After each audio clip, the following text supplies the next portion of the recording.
परिपाठांतर्गत पुस्तक परीक्षण घेऊन येत आहे शीतलताई। नमस्कार, माझे नाव शीतल। आजच्या परिपाठांतर्गत मी पुस्तक परीक्षण करणार आहे। या पुस्तकाचे नाव आहे प्राण्यांची गाणी। याचे लेखक आहेत कल्याणी इमानदार।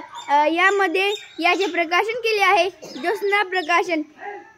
आणि या पुस्तकाच्या मुखपृष्ठावर खूप छान चित्र काढलेले आहे। हत्ती ढोल वाजत आहे, कोंबडी कोंबडी पण वाजवत आहे, ससा आणि माकड पण। आणि याच्या मलपृष्ठावर वाघोबा पण ढोलकी वाजत आहे आणि जिराफच्या गळ्यात घंटी बांधली आहे आणि तो पोपट वाजत आहे। असे यामध्ये फार छान चित्र दिले आहे की त्यांच्या जंगलामध्ये संगीतच चालू आहे असं या मुखपृष्ठावरून मला वाटलं।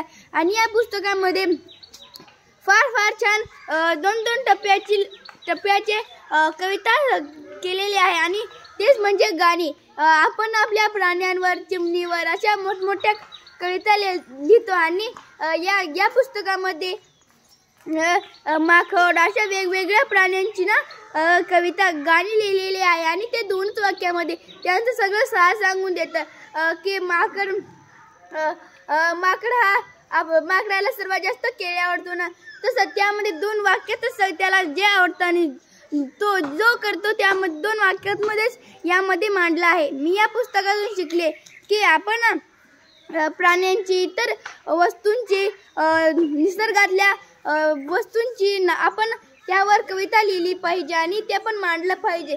त्याचबरोबर आपण गोष्टी पण मांडायला शिकायला पाहिजे, हे मी या पुस्तकातून शिकले। आणि या पुस्तकातलं मला सगळं काही आवडलं। या पुस्तकाचा मुखपृष्ठ आणि मलपृष्ठ अतिशय सुंदर काढलं आहे आणि ते मला आवडलं।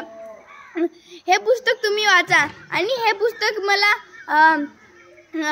दुसरा आनंद अक्षर आनंद वाचन चळवळ यामध्ये भेटलं होतं आणि हे पुस्तक मी वाचलं आणि ह्या पुस्तकाचं सार सांगायला मला इथं संधी दिली म्हणून धन्यवाद।